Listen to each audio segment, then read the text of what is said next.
October 9th, 1967. A small schoolhouse in the Bolivian village of La Higuera. A wounded man sits on the dirt floor, hands tied, surrounded by soldiers. He knows he's going to die. His name is Ernesto Che Guevara, Argentine revolutionary, Marxist icon, the face that would go on to be printed on 1 million t-shirts. And in a few minutes, a nervous Bolivian sergeant is going to walk into that room and pull the trigger. That sergeant's name is Mario Terán. Now here's where the story gets strange. 40 years later, that same man, Mario Terán, is sitting in a Cuban medical clinic. The Cuban doctors are saving his eyesight. The man who killed Che Guevara, healed by Cuba. You're watching The Radical Lens. Let's get into it.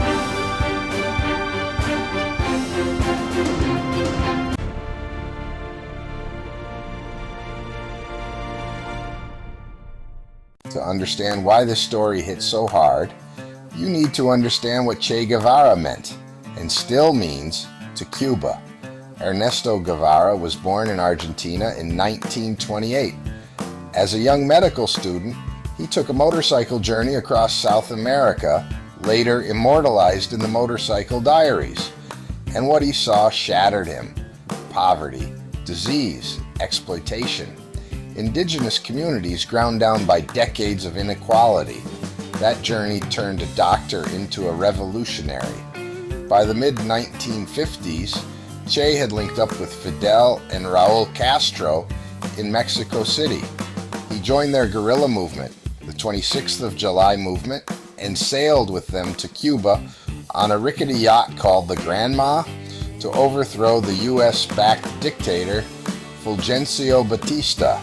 He wasn't just a fighter, he was a strategist, a field commander. And when the revolution succeeded in 1959, Che became one of the most powerful figures in the new Cuban government. But Che wasn't done. He believed in global revolution. He wanted to export the Cuban model to Africa, to Asia, to the rest of Latin America. He eventually left Cuba in secret to do exactly that. By 1966, he was in Bolivia, deep in the jungle, trying to ignite an uprising. It didn't go as planned. The local peasants didn't rally to his cause.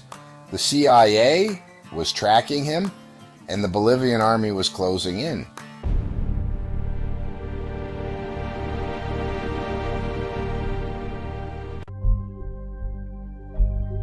On October 8th, 1967, Bolivian soldiers, trained and guided by CIA operatives, surrounded Guevara's remaining fighters in a canyon called Quebrada del Uro.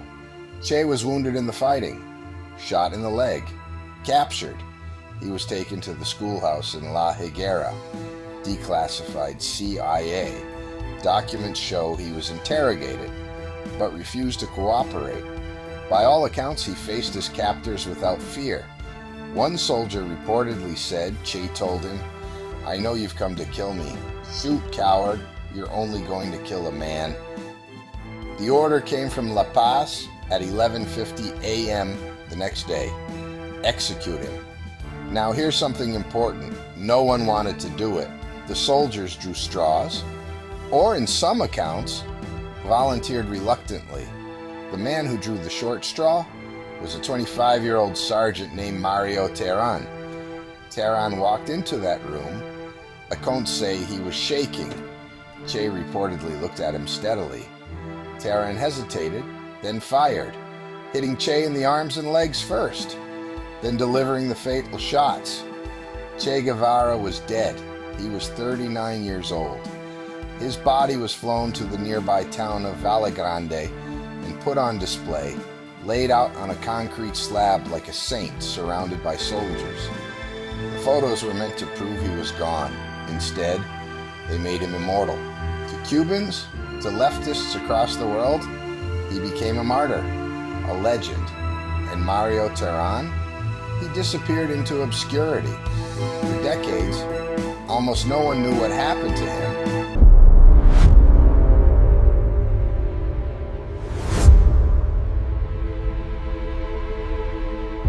Fast forward to the early 2000s. Cuba, despite being a small island under a decades-long U.S. embargo, had built one of the most respected public healthcare systems in the world.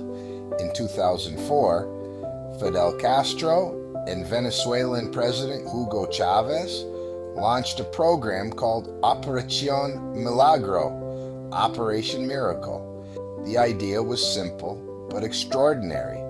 Cuban doctors would travel across Latin America and perform free eye surgeries, primarily cataract removals, for people who couldn't afford treatment.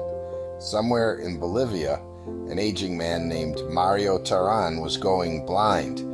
He registered for the program under a false name. Whether out of fear, guilt, or simple caution, we don't know. He was treated, his cataracts were removed, his sight was restored. The Cuban doctors had no idea who they had just helped. The story only came to light when Terán's son wrote a letter to a Bolivian newspaper, El Deber, in Santa Cruz, to publicly thank the Cuban medical team for giving his father his sight back. Someone connected the dots.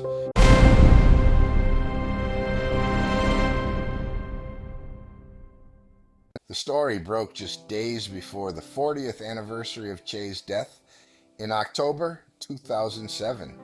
The timing could not have been more poetic.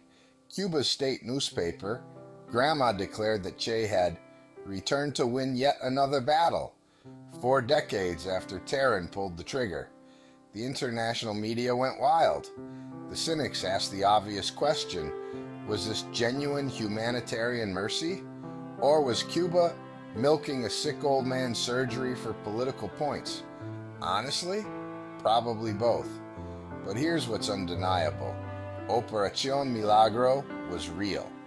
By 2014, the program had restored sight to over 3.5 million people across Latin America.